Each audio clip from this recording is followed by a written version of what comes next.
जय मसीह की, praise the Lord. प्रभु के प्रियो, हम आशा करते हैं कि आप प्रभु में आनंदित होंगे। आज आपके बीच में तनाव विषय लेकर के हम हाजिर हुए हैं। आज हमें सीखेंगे और जानेंगे तनाव के मुख्य कारण क्या हैं और इससे बाहर निकलने के उपाय क्या हैं। बहुत सारे लोग तनाव से बाहर निकलने के लिए तमाम प्रकार के उपाय किया करते हैं। मोटिवेशनल फिल्में देखना, मोटिवेशनल गाने सुनना, कई जगहों पे घूमना, टहलना, तमाम प्रकार की उपाय करते हैं। पर प्रभु के प्रियो, मैं ही अगर आपको अपनी तरफ से कुछ बातें सिखाऊं या समझाऊं, आप उत्साहित नहीं होंगे। हम आपको परमेश्वर के पवित्र वचन में लेके चल रहे हैं, जहां से ये निश्चय है आप उत्साह से भर जाएंगे। आइए मेरे साथ एक वचन निकालिए, नीति वचन 12 अध्याय का 25 पद। इसमें इस प्रकार से लिखा है, उदास मन दब जाता है, परंतु भली बातों से वह आनंदित होता है। प्रभु के प्रियो, मन उदास होने से हड्डियां भी सूख जाती हैं, परंतु मन की प्रसन्नता अच्छी औषधि है। और मन के उदास होने के मुख्य कारण आपके पास्ट और फ्यूचर की बातें हैं जो आप निरंतर सोचते रहते हैं। आप निरंतर पास्ट की बातें सोचा करते हैं कि मेरे साथ ऐसा क्यों हुआ, मैं फेल हुआ था, कहीं आगे ना फेल हो जाऊं, मेरे साथ ऐसा हुआ था, कहीं आगे ऐसा ना हो जाए। पास्ट की बातों को सोच करके आप फ्यूचर की बातों को जोड़ करके आप उदास और निराश रहते हैं और उन बातों को निरंतर सोचते रहते हैं जो आपको निराश करती हैं। आप नीति वचन 15 अध्याय का 13 पद में देखेंगे, वहां इस प्रकार से लिखा है, मन आनंदित होने से मुख पर भी प्रसन्नता छा जाती है, परंतु मन के दुख से आत्मा निराश होता है।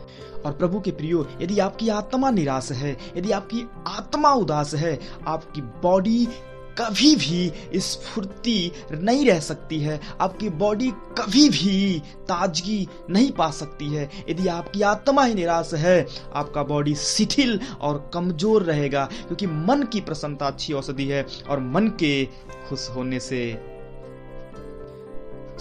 के उदास होने से हड्डियां सूख जाती हैं। आइए हम आपको एक व्यक्ति और एक वृक्ष के बारे में आपको हम बताते हैं। हालांकि वो व्यक्ति एक राष्ट्र है और यही है आपके डिप्रेशन से बाहर निकलने के कुछ बातें जो आप ध्यान देंगे इस बात पे। मेरे साथ एक वचन को और निकालिए, बिलाप गीत 3 अध्याय।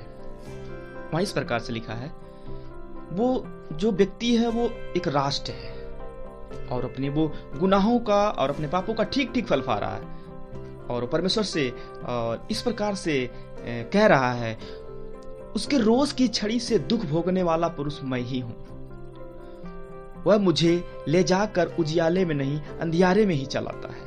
उसका हाथ दिन भर मेरे ही विरुद्ध उठता रहता है। उसने मेरा मांस और चमड़ा गला दिया है और मेरी हड्डियों को तोड़ दिया है। उसने मुझे रोकने के लिए किला बनाया है और मुझको कठिन दुख और श्रम से घेरा है। उसने मुझे बहुत दिन के मरे हुए लोगों के समान अंधेरे स्थानों में बसा दिया है। मेरे चारों ओर उसने बाड़ा बांधा है कि मैं निकल नहीं सकता। उसने मुझे भारी साकल से जकड़ा है। मैं चिल्ला चिल्ला के दुहाई देता हूँ तो भी वो मेरी प्रार्थना नहीं सुनता। मेरे मार्गों को उसने गड़े हुए पत्थरों से रोक रखा है। मेरी डगरों को उसने टेढ़ी कर दिया है। वह मेरे लिए घात में बैठे हुए रीछ और घात लगाए हुए सिंह के समान है। उसने मुझे मेरे मार्गों से भुला दिया और मुझे फाड़ डाला। उसने मुझको उजाड़ दिया। उसने धनुष चढ़ाकर मुझे अपने तीर का निशाना बनाया है। उसने अपने तीरों से मेरे हृदय को बेध दिया है। सब लोग मुझ पर हंसते हैं और दिन भर मुझ पर ढाल कर गीत गाते हैं। उसने मुझे कठिन दुख से भर दिया और नागदौना पिलाकर तृप्त किया है। नागदौना का मतलब कड़वाहट उसको दिया है। उसने मेरे दांतों को कंकड़ी से तोड़ डाला और मुझे राख से ढांप दिया है और मुझको मन से उतार कर कुशल से रहित किया है। मैं कल्याण भूल गया हूँ, इसलिए मैंने कहा मेरा बल नष्ट हुआ और मेरी आशा जो यहोवा पर थी वो टूट गई है। मेरा दुख और मारा फिरना, मेरा नाग दौने और विष का पीना स्मरण कर मैं उन्हीं पर सोचता रहता हूं। देखिए, इसके दुखों का और इसके मन के उदास होने का मुख्य कारण आपको बीच में मिल जाएगा। यह एक कह रहा है इस प्रकार से, मैं उन्हीं पर सोचता रहता हूं, इससे मेरा प्राण ढला जाता है। मैं उन्हीं पर सोचता रहता हूं। आप कहीं ऐसा तो नहीं है, जो बातें आपको निराश कर रही हैं, जो बातें आपको परेशान कर रही हैं, जो बातें आपको तनाव में लेके जा रही हैं, आप भी निरंतर उसी बातों को सोचते रहते हैं। प्रभु के प्रियो, बाइबल में यीशु मसीह ने कहा तुम कल की चिंता मत कर। वो हमें वर्तमान में रहने के लिए कहा है, पर आपके डिप्रेशन, आपके तनाव का मुख्य कारण ये है कि आप निरंतर उस फेलियर वाली बातों को, उस उदास करने वाली बातों को, उस डैमेज रिलेशनशिप को निरंतर सोचते रहते हैं। भविष्य में क्या होगा, हमारे बच्चे का क्या होगा, उनकी पढ़ाई लिखाई का क्या होगा, तमाम प्रकार की बातों को सोचते रहते हैं जो आपको निराश करती हैं। प्रभु के प्रियो, डिप्रेशन का मुख्य कारण यही है, आप निरंतर उस बातों को सोचते रहते हैं। परंतु आशा की बात यह है प्रभु के प्रियो, क्या परमेश्वर हमसे निरंतर रूठा रहेगा? क्या हम हमेशा विपत्ति में पड़े रहेंगे? क्या हम हमेशा दुखों को ही झेलते रहेंगे? क्या हमारे जीवन में कभी भोर नहीं होगा? नहीं नहीं, ऐसा नहीं है। आशा की बात बताते हैं आपको, जो 21 पद से आपको मिलेगा।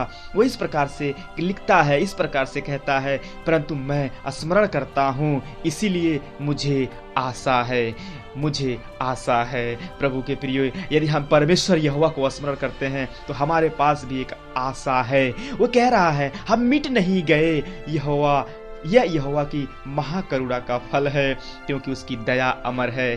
खुदा आपके प्रियो, अगर हमसे वो इतना रूठा है, अगर आपको ऐसा लग रहा परमेश्वर हमसे खफा है, यदि आपको ऐसा लग रहा परमेश्वर हमसे नाराज है, तो मैं आपको बताना चाहूँगा, वो आपसे प्यार करने वाला खुदा है और आप पे दंड करके, आपके ऊपर दंड ला करके पछताने हारा खुदा है। यदि परमेश्वर आपसे बहुत क्रोधित है तो आपको नाश करने में उसे कितना सेकंड लगेगा, उसे कितना मिनट लगेगा, पर अपने आप को एक बार देखें, आप नाश नहीं हुए हैं, आप ठीक हैं, आप सही सलामत हैं, आप जिंदा हैं। ये यहोवा की महाकरुणा है। यदि आप नाश नहीं हुए हैं, यदि आप ठीक ठाक हैं, इसका मतलब परमेश्वर आप के ऊपर अपनी करुणा अभी बरकरार रखा है। वो आपसे प्यार करता है, आपको बचाना चाहता है, आपको सिखाना चाहता है, आपको अपने मार्ग में लाना चाहता है। अब वहां उसके करुणा के बारे में वो इस प्रकार से कह रहा है, 23वें पद को हम देखेंगे तो प्रति भोर वह नई होती रहती है, तेरी सच्चाई महान है। मेरे मन ने कहा यहोवा मेरा भाग है, इस कारण मैं उसमें आशा रखूंगा। प्रभु के प्रियो, यदि आप भी डिप्रेशन में हैं, यदि आप भी तनाव में हैं, मत देखिए पीछे की बातों को, मत देखिए आगे की बातों को, आप भी ये कहिए यहोवा मेरा भाग है, आप उसकी तरफ देखिए। अगर आप परमेश्वर आप इतना ज्यादा नाराज है तो आप कब का नाश हो जाते, पर आज आप स्वस्थ हैं, आप ठीक हैं, इसका मतलब उसकी करुणा आपके ऊपर है।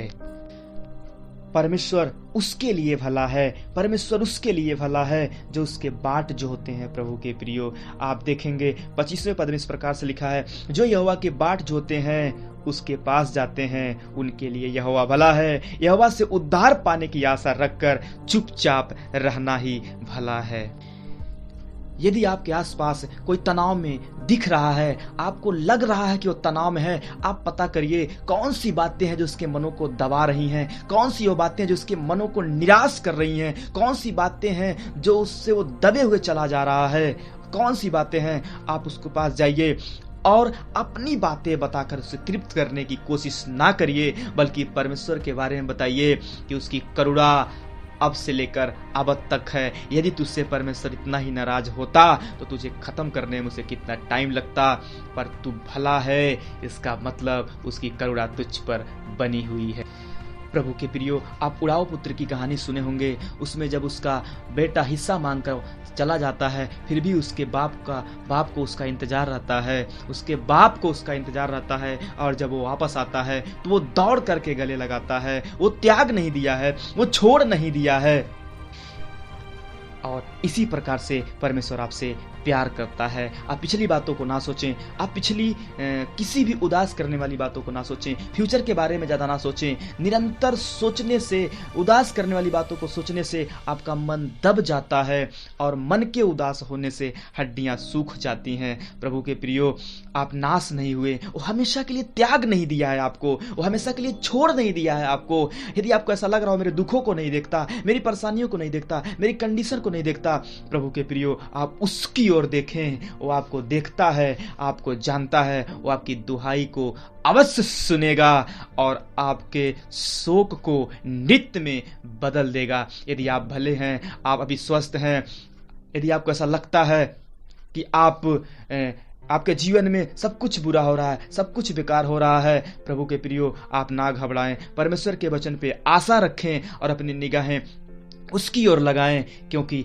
आप नाश नहीं हुए हैं। उसकी करुणा आप पर है, आप स्वस्थ हैं, भले चंगे हैं। इसका मतलब अभी आपके जीवन में उसका कुछ उद्देश्य है जो आपके द्वारा पूरी करना चाहता है। सो प्रभु के प्रियो, घुटने टिकाएं और उससे पश्चाताप करें कि प्रभु मैंने आपके बारे में क्या क्या सोचा, और आज के वचन से मुझे समझ में आया कि आपने मुझे छोड़ा नहीं, आपने मुझे त्यागा नहीं।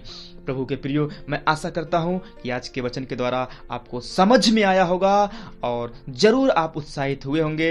हम कोशिश करेंगे कि छोटे छोटे वीडियो के द्वारा आपको उत्साहित करें और इस प्रकार से आप मेरे लिए दुआ विनती करते रहें, ताकि आपको इसी प्रकार से परमेश्वर कलाम से आप सबको उभारते रहें। सो अगर आपको लगता है कोई डिप्रेशन में, कोई तनाव में है, इस वीडियो को उसके पास शेयर करें, और ताकि वो भी आशावादी बने और अपनी निगाहें प्रभु की ओर लगाए। आशा करते हैं आपको आशीष मिला होगा यीशु के नाम से। आमीन। Praise the Lord. जय मसीह।